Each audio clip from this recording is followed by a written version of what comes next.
Beaucoup de personnes ne le font plus parce qu'ils ont peur des représailles. 2 ans de prison, 30 000 euros d'amende, c'est tout simplement ce que vous risquez si vous utilisez un détecteur de métaux sans autorisation.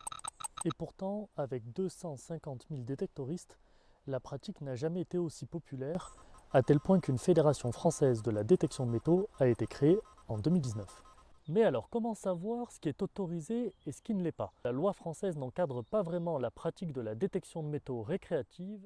Le Code du patrimoine interdit simplement le fait de rechercher des monuments et des objets pouvant intéresser la préhistoire, l'histoire, l'art ou l'archéologie. C'est très compliqué de déclarer. Alors qu'en Europe, comme la Belgique, la Hollande, comme l'Angleterre, il y a des lois qui sont faites pour ça, et ce qui apporte énormément de choses à l'histoire de leur pays. En Angleterre, ça a été 1 million d'objets déclarés.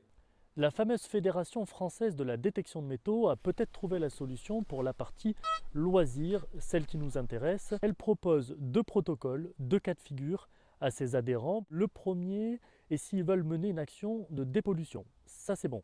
Le deuxième, c'est s'ils veulent rechercher des objets perdus, bracelets, montres, clés. Ça aussi, c'est bon.